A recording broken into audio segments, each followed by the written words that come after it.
amasengesho usenga ntabwo arangirira muri plafo yiwawe, ntabwo arangirira ahantu wasengeye. Imana irayumva, byarangiza bikayitera kuza.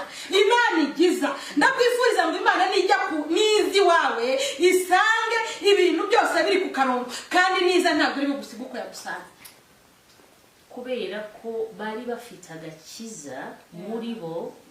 Wibuke Daniel yari umwana w'umunyagano na bagenzi be, ariko baratoranyijwe nk'abahanga kandi baranatozwa, ariko bahagarara nk'abantu bari bindashyikirwa mu bintu byose. Rero Imana ititaye kuri status ufite, Imana ititaye kuba uri umunyagano utazwi, kuko uyu muntu yari vulnerable cyangwa yari umuntu uri aho ngaho, nta muntu wakamukunze, nta muntu wakamuteza amatwi, nta kabamwitayeho. Uwo ni Daniel. Daniel yari ameze nabi. Daniel yari umunyagano, ntiyagiraga adresi, ntiyagiraga bamuvugira, ariko Imana yikiranukiye. Waba ufite aho uturuka, waba ufite uwo utabufite, waba warize utarize, Imana iragukoresha. Imana ishimwe. Haleluya.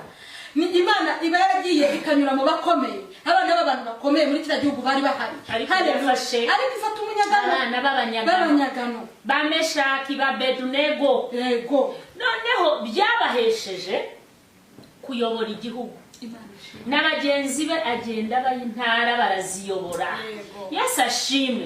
Imana ititaye ko ntacyo uri cyo, ariko yagucura, yaguha amavuta y'ubwiza, yagushyigikira, yakwicazanya n'abakomeye nk'uko yabikoreye Daniel.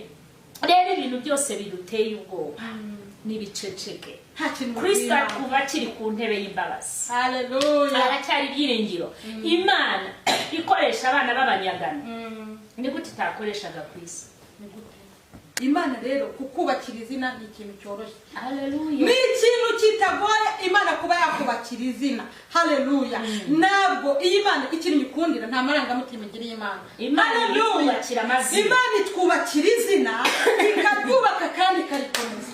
Mukozi w'Imana aka kanya mu gihe gitoya bajya kubona ukabona Imana iraryubatse kandi ikarikomeza. Yubatse izina rya Daniel rirakomera pe, rirakomera n'uyu munsi. Niyo mpamvu tugisoma iki gitabo cya Daniel.